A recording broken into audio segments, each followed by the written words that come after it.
चलो आज हम बात कर रहे हैं हमारे नए टॉपिक का जो है सैटेलाइट। सैटेलाइट क्या होती है? कोई भी बॉडी जो किसी प्लेनेट के चारों तरफ रिवॉल्व कर रही है उसको किस नाम से जाना जाता है?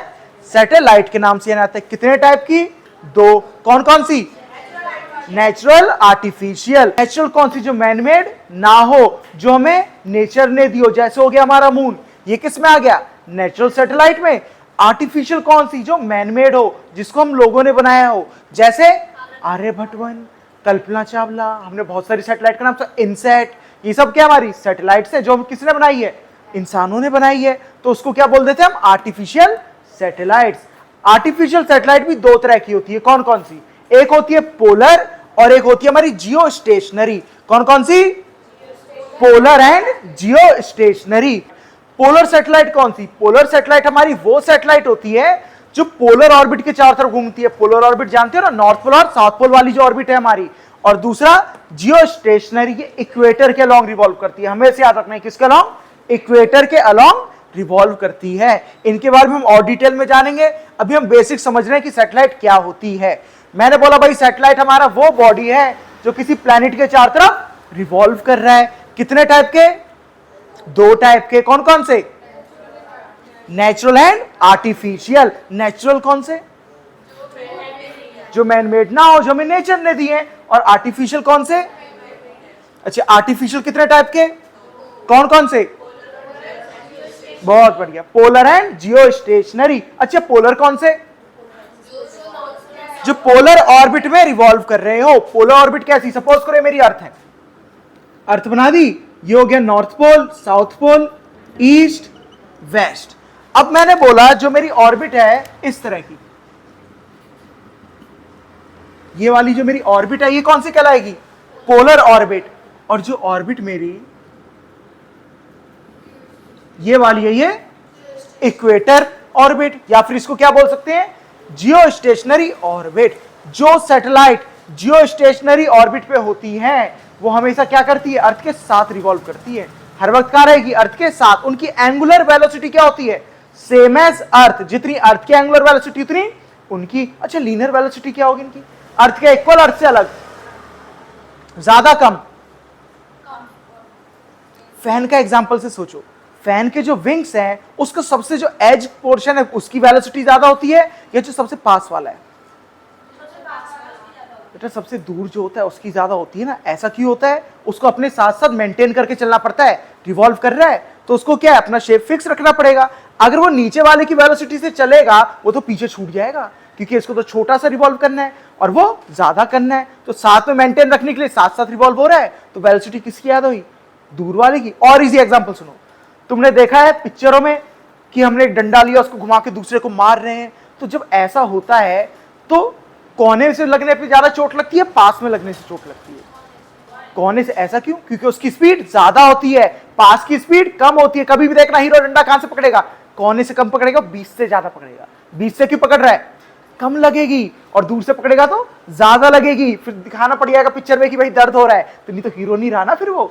इसलिए तो ध्यान रखना है, एज जो है हमारी, एज पे वेलोसिटी ज्यादा, और जितना पास आते जा रहे वेलोसिटी उतनी कम होती जा रही है। कौन सी velocity? Linear velocity. Angular velocity हर पॉइंट पे सेम रहती है। एंगुलर वेलोसिटी हर पॉइंट पे सेम रहती है, इसमें कंफ्यूज मत होना। ये हमने पढ़ लिया बेसिक सैटेलाइट क्या है, कितने टाइप है, नोट डाउन कर लो इसको। हम जानते हैं ऑर्बिटल वेलोसिटी क्या होती है। देखो, ऑर्बिटल वेलोसिटी वो वेलोसिटी है जिससे कोई भी ऑब्जेक्ट किसी प्लैनेट की ऑर्बिट में रिवॉल्व कर रहा है। वो वेलोसिटी जिससे कोई भी ऑब्जेक्ट किसी प्लैनेट की ऑर्बिट में रिवॉल्व करे, क्या कहती है वो? Orbital velocity. अब मैंने बोला जब भी कोई ऑब्जेक्ट रिवॉल्व कर रहा है किसी ऑर्बिट में, तो जो सेंट्रीपिटल फोर्स है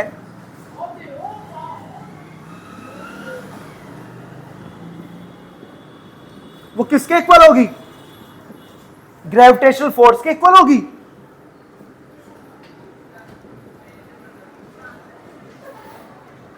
ग्रेविटेशनल फोर्स के इक्वल होगी। क्या यह जरूरी है कि हमेशा ग्रेविटेशनल फोर्स और सेंट्रीपिटल फोर्स सेम हो? कंपलसरी नहीं है। कब तक कंपलसरी नहीं है? जब तक हमारी ऑर्बिट स्टेबल ना हो। जैसे ही हमने बोला बात करें स्टेबल ऑर्बिट की, तो दोनों क्या हो जाएंगे? इक्वल।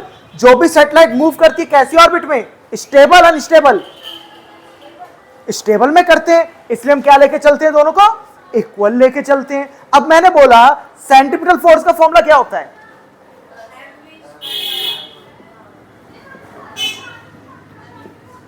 अब मैंने बोला जब ऑर्बिटल की बात करें तो नीचे नोट लगा देते हैं, वी नॉट का स्क्वायर कर दिया। ग्रेविटेशनल फोर्स का फॉर्मूला,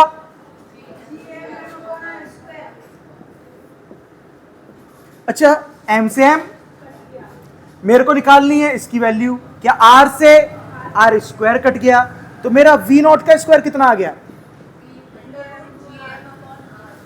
वी नॉट का स्क्वायर, तो वी नॉट कितना हो गया, बहुत बढ़िया, root G M upon R. अच्छा आर किसके इक्वल होता है, आर प्लस एच के, capital R radius of earth के, तो मैंने बोल दिया एक और फॉर्मूला बन गया, V naught equals to under root G M upon R plus H. अच्छा ये फॉर्मूला कुछ जाना पहचाना लग रहा है, किससे, एस्केप वेलोसिटी, डिफरेंस क्या था, बस वहां पे क्या आ जा रहा था, यहाँ 2 आ जा रहा था, तो वहां से हम दोनों के बीच रिलेशन भी बना सकते हैं, थोड़ी देर में अभी उसको भी देखते हैं। अच्छा ये बताओ अगर क्वेश्चन आ जाए कि एट मिनिमम हाइट हमारा किस वेलोसिटी से कोई भी सैटेलाइट रोटेट करेगी around earth, for least height या फिर मिनिमम हाइट, हमारा फॉर्मूला बन जाता है V naught equals to under root G M upon R. यह आ जाती है मेरी किसकी वैल्यू, ऑर्बिटल वेलोसिटी की, कहां पर, मिनिमम हाइट पर अर्थ की सरफेस से, जहां पे वो रिवॉल्व कर सकती है। अब वो हाइट कुछ स्मॉल एच हो सकती है, बट हम जानते हैं जो हाइट हमारी स्मॉल एच है वो आर के कंपैरिजन में क्या होगी, नेग्लिजिबल होगी। इस केस में जब नेग्लिजिबल है उसको ऐड करो या ना करो कोई फर्क पड़ेगा, नहीं पड़ने वाला, तो यहां से बन जाता है मेरा फॉर्मूला। अगर हम इसको स्मॉल जी के फॉर्म में बोले तो फॉर्मूला क्या बन जाएगा, स्मॉल जी के फॉर्म में हम लिख सकते हैं V naught equals to under root G R, हम इस तरह भी बोल सकते हैं इस फॉर्मूले को। अब इसकी वैल्यू कितनी होती है, हमें से याद रखना, minimum value of orbital velocity 8 kilometre पर सेकेंड, 8 किलोमीटर पर सेकेंड। अच्छा क्वेश्चन आ जाता है इसमें और एस्केप वेलोसिटी में क्या रिलेशन है, escape velocity equals to root 2 orbital velocity. इस रिलेशन को याद रखना, कई बार क्वेश्चन में एक चीज दे दी जाएगी दूसरा निकालने के लिए बोल दिया जाएगा, कर लो नोट डाउन। चलो बात करते हैं हम टाइम पीरियड कितना लग रहा है सैटेलाइट को रिवॉल्व करने में। फॉर्मूला क्या होता है, time equals to distance upon speed, speed कितनी, वी नॉट, तो मैंने बोल दिया भाई हमारी इक्वेशन बन गई t equals to 2 pi by V not. V not का फॉर्मूला क्या होता है, अभी हमने निकाला 2 pi R upon under root G M upon R, reciprocal कर दिया 2 pi R into under root R upon G M, जिसको मैं और क्या लिख सकता हूं, t equals to 4 pi square R cube upon G M in under root. अगर पूछा जाए टी स्क्वायर कितना हुआ, बस रूट हट जाएगा, 4 pi square R cube upon G M, ये बन गया हमारा फॉर्मूला, नोट डाउन कर लो। अगर हम बात करें क्लोज टू अर्थ सरफेस की,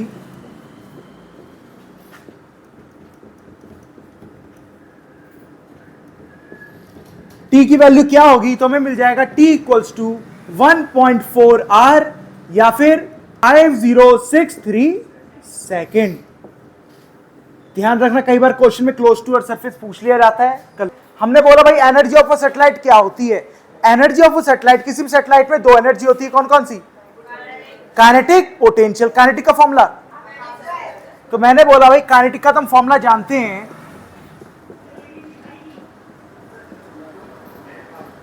पोटेंशियल क्या क्या होता है,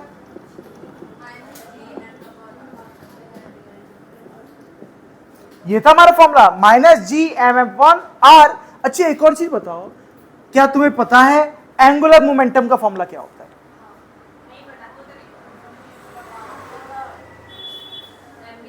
एमवीआर। क्या इस फॉर्मूले में चेंज कर सकते हैं एंगुलर के फॉर्मूले में, करके बताओ क्या आएगा। तो इसको मॉल लिख सकते हैं जी एम एम अपॉन 2r या फिर L square upon 2mr square. Potential के लिए भी निकाल के बता दो क्या बनेगी। तो इसको लिख सकते हैं हम minus L square upon M R square. ये बन गया हमारे फॉर्मूले। अब मैंने बोला भाई एनर्जी कितनी, तो total energy equals to kinetic energy plus potential energy. कर दो दोनों का सम। अगर इस वाले का सम करें लिख सकते हैं वैल्यू इन दोनों के फॉर्म में क्या आएगी, जल्दी बताओ। इन दोनों को कर दिया हमने प्लस, तो कितना हुआ, ये कितना है फुल, वो कितना है हाफ, तो minus G M M upon R, या फिर हम बोल सकते हैं एल के फॉर्म में। एल के फॉर्म में क्या, वो हाफ ये फुल, तो minus L square upon 2mr square. 2r एकदम हाफ है ना। चलो बात करते हैं, हमने दो टाइप देखे थे हमारे आर्टिफिशियल सैटेलाइट के, कौन कौन से, जियो स्टेशनरी और पोलर। तो देखो जियो स्टेशनरी क्या होता है, थोड़ा उसको डिटेल में जान लेते हैं। जियो स्टेशनरी सैटेलाइट हमारी वो होती है जो इक्वेटोरियल ऑर्बिट में रिवॉल्व करती है। इक्वेटोरियल ऑर्बिट बताई थी मैंने थोड़ी देर पहले। अब वो हमारी अर्थ की सरफेस से कितना ऊपर होती है, हमेशा याद रखना 36,000 किलोमीटर अर्थ की सरफेस से वो ऊपर होती है। इतना ऊपर वो रिवॉल्व करती है, मतलब अर्थ की सरफेस से कितना डिस्टेंस, 36,000 किलोमीटर। ये हाइट जो होती है हमारी अर्थ के रेडियस का लगभग 6 टाइम होती है, याद रखना। अर्थ के रेडियस का कितना, लगभग 6 टाइम्स, या फिर बोल सकते हैं इसको 6r के इक्वल। अब बात आती है इसकी डायरेक्शन क्या होती है। ये जो सैटेलाइट्स होती है ये वेस्ट से ईस्ट की तरफ रोटेट करती है हमेशा। कैसे, वेस्ट से ईस्ट। अर्थ कैसे करती है, अर्थ भी वेस्ट से ईस्ट की तरफ रिवॉल्व करती है। फिर बात आती है कितनी वेलोसिटी के साथ रिवॉल्व करती है, तो इनकी ऑर्बिटल वेलोसिटी होती है 0.1 किलोमीटर पर सेकेंड। अच्छा बात आ जाती है दूसरी कौन सा टाइप है, दूसरी होती है हमारी पोलर। ये किसके अलॉन्ग रिवॉल्व करती है, पोलर एक्सिस के अलॉन्ग रिवॉल्व करती है। पोलर एक्सिस क्या होती है, जो पोलर प्लेन में हो। पोलर प्लेन मतलब कौन सा, नॉर्थ और साउथ वाला प्लेन हमारा, अब उसमें रिवॉल्व कर रही है। अब ये भी किसी हाइट पे होगी, तो इसकी जो हाइट होती है 500 से 800 किलोमीटर के करीब रहती है। कितनी, 500 से 800 किलोमीटर। और एक रेवोल्यूशन में टाइम कितना लगाती है, 100 मिनट। याद रखना एक कंप्लीट रेवोल्यूशन करने में कितना टाइम लगाएगी, 100 मिनट लगाती है। तो चलो अब एक क्वेश्चन देखते हैं। क्वेश्चन है हमारा, the ratio of the masses and radii of 2 planets are 2:3 and 4:9. What is the ratio of escape speed at their surface? तो क्वेश्चन में हमें गिवन है पहले मासिस का रेशियो m1 अपॉन m2 जो कि है मेरा 2/3, और बोला गया है r1 अपॉन r2 ये है मेरा 4/9। पूछा गया है बताओ VE अपॉन VE, नीचे वाले को डैश बोल देते, ऊपर वाला प्लैनेट 1 का, नीचे वाला प्लैनेट 2 का, इन दोनों का रेशियो कितना होगा, निकाल दो। फॉर्मूला पता है हमें क्या होता है इसके वेलोसिटी का, under root 2gm upon r upon under root 2gm upon r। ये r किसका, 1, ये r कौन सा, 2, कैपिटल R लिया, कैपिटल R कर देते हैं, r1 r2 m1 m2, कर दो सॉल्व और बताओ आंसर कितना आ रहा है। चलो अब तक तो आ गया होगा सबका, देख लेते हैं कैसे करेंगे। मैंने लगा दिया पूरे में रूट, क्या मैं ऐसे भी लगा सकता हूं, इसको लिख देते हैं 2gm1 अपॉन r1 अपॉन में 2gm2 अपॉन r2। क्या मैं इस स्टेटमेंट को इस तरह लिख सकता हूं, 2gm1 upon r1 into r2 upon 2gm2। 2g से 2g कट गया, यहां मैंने इस स्टेटमेंट को लिख दिया m1 upon m2 into r2 upon r1, इस फॉर्म में लिख दिया पूरा, किसमें, रूट में। m1 अपॉन m2 कितना है, 2/3, तो आ गया मेरा अंडर रूट में 2/3 इंटू 9/4, कैंसिल हो गया, ये भी मेरा कैंसिल हो गया, कितना बचा, 3, नीचे 2, तो आंसर आ गया अंडर रूट में 3/2, जिसको मैं लिखता हूं √3 अपॉन √2। तो रेशो क्या आ जाएगा मेरा, √3/√2। बस ऐसे ही करना था, कर लो नोट डाउन। आ गया? बहुत बढ़िया। चलो एक और क्वेश्चन देखते हैं। क्वेश्चन में हमसे बोला गया है the value of escape speed from certain planet is 4 kilometre पर सेकंड। कोई प्लैनेट है जिससे हमें एस्केप वेलोसिटी पता है कितनी, 4 किलोमीटर पर second. What will be the orbital speed of satellite orbiting close to its surface. Orbital velocity बतानी है किसी सैटेलाइट की जो प्लैनेट के ऑर्बिट के पास में क्या कर रहा है, ऑर्बिटिंग कर रहा है या रिवॉल्व कर रहा है। बता दो करके कितना आ रहा है, जानते हैं ना? तो देखो हम एक फॉर्मूला जानते हैं, थोड़ी देर पहले ही बताया था कि जो मेरी एस्केप वेलोसिटी होती है वो √2 टाइम्स होती है किसके, ऑर्बिटल वेलोसिटी के। मुझे निकालना क्या, ऑर्बिटल वेलोसिटी। तो क्या हो जाएगा, orbital velocity equals to V e upon √2। V की वैल्यू कितनी, 4 किलोमीटर पर सेकेंड अपॉन √2। क्या मैं बोल सकता हूं 2 √2 किलोमीटर पर सेकेंड। आ गया आंसर।